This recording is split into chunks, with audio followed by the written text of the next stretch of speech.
Hi, I'm Loren Steffy, co-author of The Last Trial of T. Boone Pickens, and I'm here with Chrysta Castaneda to talk about the paperback release of our book. How you doing, Chrysta?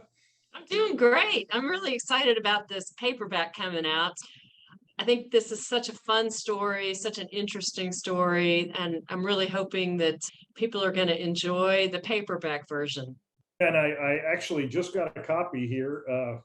If I can, there we go. Just got a copy in from the warehouse, so it has now arrived.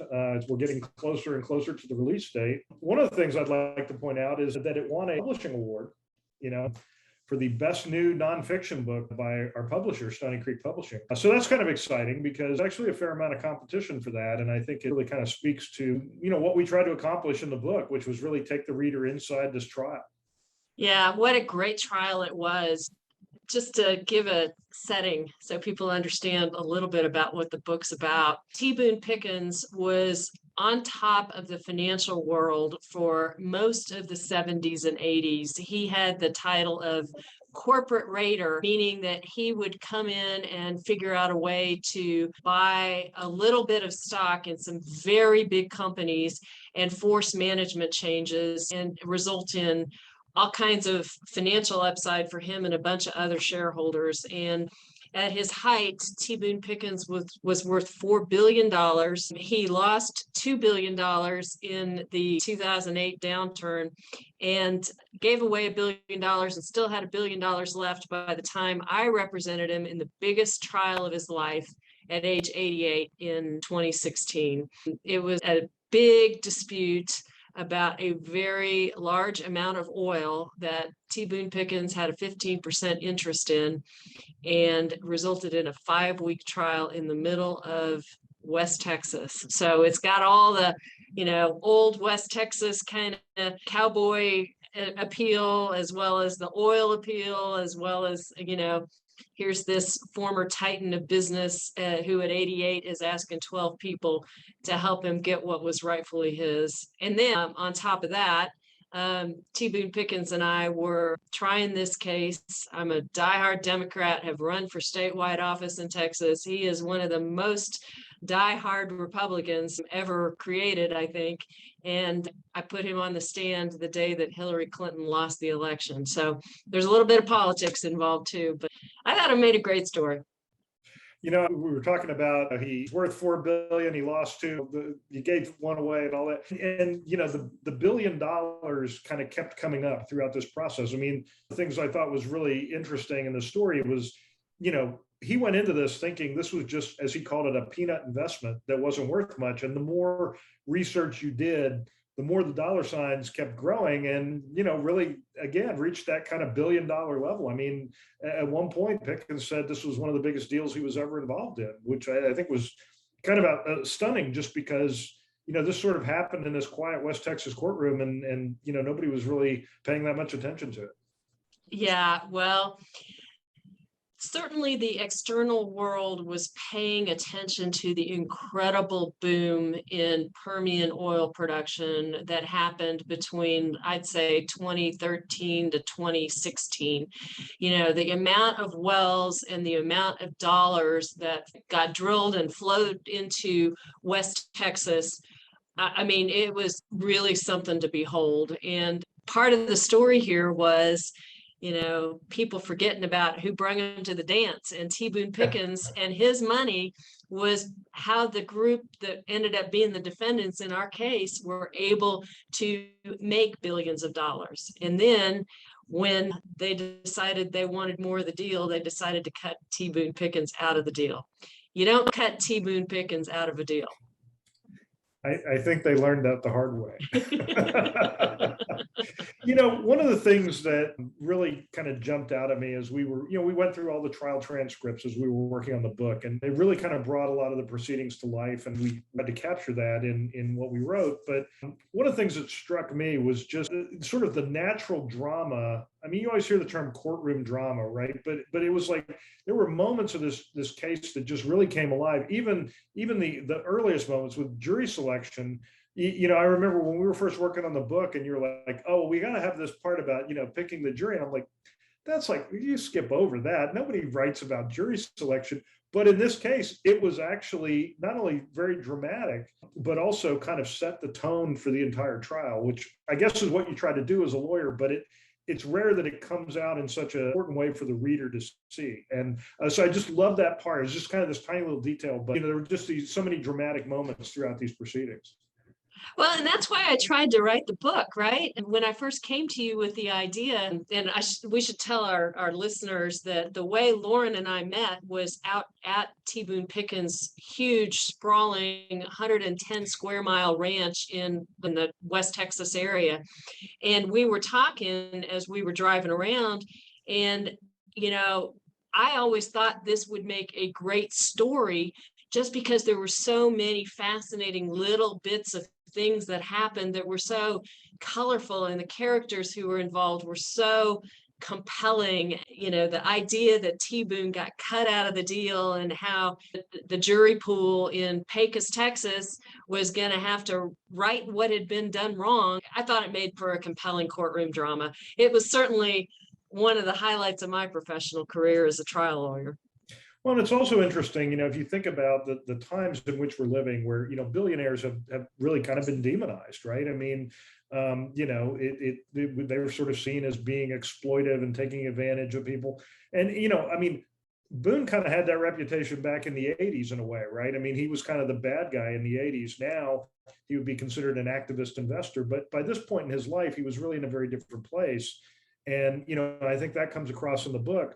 But it was interesting to me that he was able to connect with those jurors who really had very little in common with him from certainly from an economic standpoint, but he really connected with them on a human level. And I think that's one of the things that really comes across, is that the jury understood that something was not done right here. And no matter how much money Boone Pickens had, they needed to do something about it. And I guess just one more thing on that would be, as you pointed out, it wasn't ultimately really about Boone. It was about these deals and making sure that everybody's involved in them gets treated fairly. And, Boone Pickens was a guy who had the resources to fight for this, and there's a lot of people who might not. That's true. And, I think one thing that gets lost if you don't know oil and the business is how many people are involved, and how the economics are really shared profit and also shared losses. I think people like to demonize, quote, big oil, not realizing that there are a whole lot of people in these communities who make money off of the minerals coming out of the land that they own, and who, there are workers that, whole towns have been built up now in this latest explosion of wells and production from West Texas. And, there's good and there's bad in any human endeavor. And I think never do you see it more than in the oil patch. Yeah, I mean, I've said all along, this book was fundamentally a human drama, and the oil, the billionaires, all that just happens to be kind of the facts of the story, and they're kind of baked in there. But ultimately, this is a human drama, and there's an incredible amount of tension that comes across in the story as the moments go by in the courtroom. And one of the things that I love, and I know when we were working on the book, I kind of drove you crazy by constantly saying, what were you feeling right then? What were you thinking?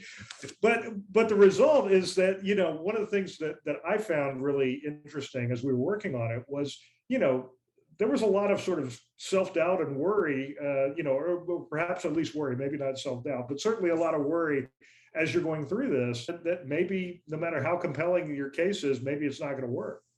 Well, that's the true story of every trial I've ever been involved in.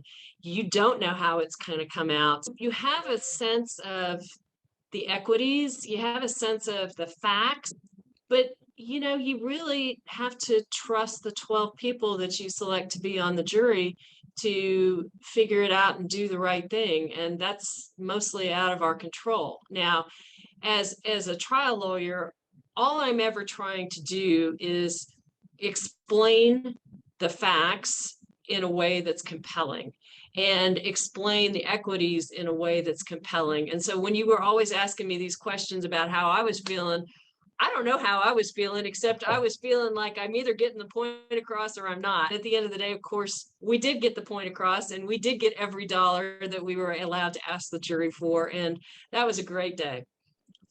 Well, I certainly knew how you were feeling on that morning after the election, which is the opening scene of the book, as you ride the elevator down. Or I'm sorry, it's not actually the opening scene of the book. That was a different elevator ride. But you come down for breakfast, just waiting for Boone and all of his friends to light into you about the election. Well, and I was so glad that, number one, they had the good sense not to mess with a person who had to give a historic performance that day, as did T. Boone Pickens. So we didn't end up messing with each other on that subject that morning. But I will tell you, the cognitive dissonance between what I expected was going to happen and what did happen, I don't think I ever really processed it, because I was so busy and so involved in this trial. In some ways, I was grateful for the distraction, because I think I would have been a whole bunch more in the political drama had I not been involved in making sure T. Boone told his story to the jury that day. Well, and it's interesting. I think he must have felt much the same way, because he didn't really bring it up. I think he probably realized it was not the time. And, obviously he had put a lot of faith in you by that point, and you guys were friends. I think part of it too was kind of a professional courtesy, right? Like, there'll be time for that later.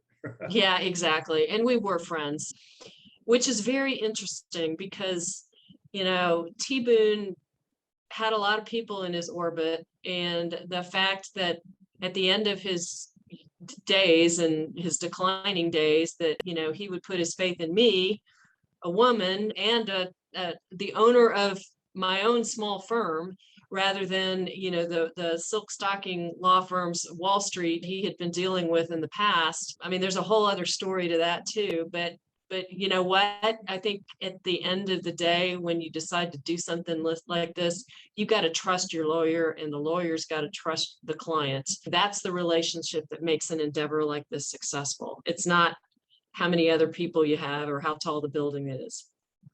Well, I think it was also characteristic of Boone himself. I mean, he was a guy who, throughout his business career, was not afraid to give opportunities to young people, to people who had not been tested in business.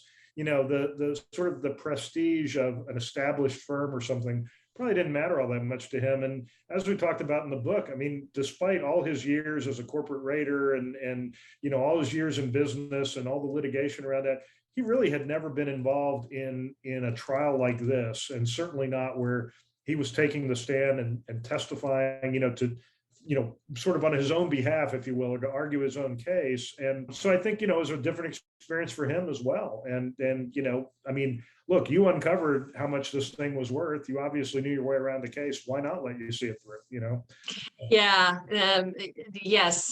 But I will tell you that there are many, many, many people, mostly men, in corporate boardrooms who would have decided that somewhere along the way they needed to make a different decision about representation, because somebody might second guess them if they lost $1 billion, right? So a lot of business gets done that way still today. And I got to hand it to T. Boone. He didn't think that way. Well, I should point out that you did get fired for 3 minutes. So. Which is how the book opens. So yeah. And that's the elevator ride at the beginning of the book. That's right. So Loren, I think if you were going to ask me who would be interested in reading this book, I'd say a lot of different people. I'd say people who know something about the industry or about T. Boone Pickens and are interested in a good story about him or the oil industry. I would say people who like a good female-centered hero type character. I had to do what I did to get the result that we all collectively achieved. And it's about, me putting together a team that was capable of doing that. It's also about, a man who was willing to participate and put his trust in a strong female presence. And then I would also say, if you love courtroom dramas, I think this is a good one. I think there's a lot here, and you don't get to hear a really good courtroom drama about a business case all that often. So I think all of those things make it kind of a compelling story. Well, and from a writing standpoint, as I kind of mentioned earlier, but when we were writing the book, we went back to the transcripts, and a lot of the book was taken, perhaps not verbatim from the transcripts, because sometimes that can be a little dull, but it relied very heavily on the trial transcripts as we went through this, so